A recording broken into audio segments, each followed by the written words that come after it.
वांबोरीकडून येणारा आणि सोनईकडे जाणारा हा रस्ता आपण सध्या पाहत आहोत. या रस्त्याचं काम जे आहे ते संबंधित ठेकेदारानं जाणीवपूर्वक अर्धवट ठेवलं की काय असा प्रश्न उपस्थित होतो आहे. या ठिकाणी तुम्ही पाहू शकता बांधकाम साहित्य म्हणजे बारीक खडी, कचखडी, मोठी खडी काय असेल ते पडलेलं आहे आणि तरीसुद्धा या रस्त्याचं काम अतिशय म्हणजे सुरूच नाही, ठप्प पडलेलं आहे. अक्षरशः या रस्त्याचं काम ठप्प पडलेलं आहे आणि सुमारे 2 ते 3 किलोमीटर अंतरावर या रस्त्याची अशी दुरावस्था झाल्याचं आपण नेहमी आता सध्या पाहू शकतो. आणि या भागात जर तुम्ही आलात तर तुमच्यासुद्धा लक्षात येईल की या रस्त्याची अवस्था कशी आहे. पुढे कात्रडच्या पुढे जर आपण गेलो तर रस्ता चांगला आहे, चांगल्या परिस्थितीत रस्ता आहे. परंतु कात्रडच्या नंतर मोरया चिंचोरे हा जो फाटा आहे त्या मोरया चिंचोरेपासून तर सोनईकडे जाणारा 2.5 ते 3 किलोमीटर रस्ता अतिशय 2.5 ते 3 किलोमीटर हा जो रस्ता आहे अतिशय खराब अवस्थेत आहे. खड्डे आहेत, खडी आहे आणि या रस्त्यावरनं छोटी मोठी दुचाकी वाहनं वगैरे हे घसरून छोटे मोठे अपघात या ठिकाणी होतात. या परिसरात सातत्यानं असे अपघात होत आहेत आणि हा रस्ता मुद्दाम का ठेवला आहे? प्रश्न असा आहे की सोनईकडून येताना चकचकीत रस्ता आहे. म्हणजे अक्षरशः लोहगावकडे आपण जर बघितलं सोनईकडून वांबोरीकडे जाताना लोहगावकडे किंवा लोहगावच्या थोडं पुढं अशा चांगला रस्ता आहे. पुढे कात्रडच्या थोडं पुढं गेल्यानंतर तिकडं पण चांगला रस्ता आहे.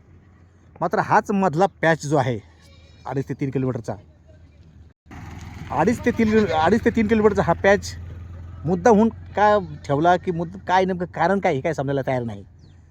आणि हे कसं धोरण आहे समजा जे रस्त्याच्या कामाची ज्यावेळेस वर्क ऑर्डर निघते, जे समजा कार्यारंभ आदेश निघतो तर त्यावेळी असं मध्यभागी 2.5 ते 3 किलोमीटर रस्ता जो मध्यभागी तसाच ठेवायचा खडबडीत खड्ड्यांचा आणि एकदम निकृष्ट दर्जाचा रस्ता ठेवायचा. त्याकडे लक्ष द्यायचं नाही आणि रस्त्याच्या म्हणजे गावच्या समजा थोडं सुरुवातीला चांगले रस्ते करायचे, नंतर दोन्ही साईडला चांगले रस्ते करून मध्यभागी असे ठेवायचे. ही कोणती पद्धत आहे?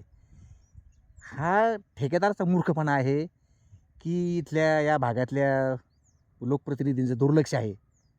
हाच मोठा प्रश्न आहे. हे रस्त्याचं जे काम होतं आहे ह्या रस्त्याचं काम करण्याची अशी पद्धत कुणी काढली पद्धत कशी? म्हणजे सुरुवातीला गावापासून चांगले रस्ते करायचे, पुढं दुसऱ्या गावापर्यंत चांगले रस्ते करायचे आणि मध्ये हा खडकट ठेवायचा. हे या रस्त्याचं काम कधी होणार?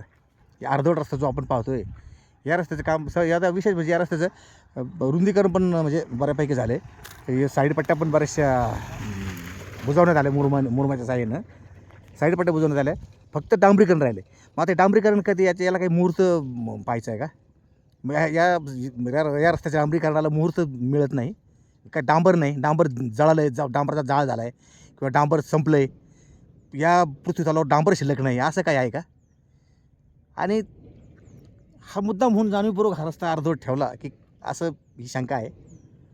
त्यामुळं या व्हिडिओच्या माध्यमातून संबंधित लोकप्रतिनिधी असतील, जे या तालुक्याचे लोकप्रतिनिधी आजी माजी दोन्ही आणि ठेकेदार या दोघांनी संबंधित ठेकेदाराला त्या ठेकेदाराची कामउघडणी करावी हा रस्ता अर्धवट ठेवण्याबद्दल. आणि त्याला जर शक्य नसेल, त्या ठेकेदाराला काम करणं शक्य नसेल तर पुन्हा एकदा या रस्त्याची निविदा काढून पुन्हा या रस्त्याचं काम करण्यात यावं अशी अपेक्षा या निमित्तानं व्यक्त करत आहोत. आणि अशी या अपेक्षेबरोबरच असा विश्वास या ठिकाणी व्यक्त करतो की या रस्त्याचं काम लवकरात लवकर होईल. कारण रस्ते, पाणी, वीज या मूलभूत सुविधा आहेत आणि या मूलभूत सुविधा जर जनतेला तुम्ही देऊ शकत नसाल तर तुमची पदं, तुमची आमदारकी, खासदारकी काय जाळायची का? असा विषय आहे. त्यामुळं थोडी जनाची आणि मनाची थोडी वाटू द्या काहीतरी. आणि अशा बोगस रस्त्याचं या ठिकाणी माझ्यासमोर आता सध्या अनेक लोक वाहनं घसरून पडली, जखमी झाली, किरकोळ वगैरे. हे कुठपर्यंत सहन करायचं? स्वातंत्र्याच्या 75 वर्षानंतरसुद्धा जर तुम्ही रस्ते व्यवस्थित करू शकत नसाल, जनतेला चांगले रस्ते तुम्ही देऊ शकत नसाल तर तुमच्या या पदाचा उपयोग काय? कशाला कोणत्या तोंडाने तुम्ही मतं मागता? आणि जनतेने तर तुम्हाला का तुमचं त्याचं ज्या जनतेचं अनमोल मत जनतेने तर तुम्हाला का द्यावं अनमोल मत असा विषय आहे ना. त्यामुळं या रस्त्याचं काम लवकरात लवकर करा.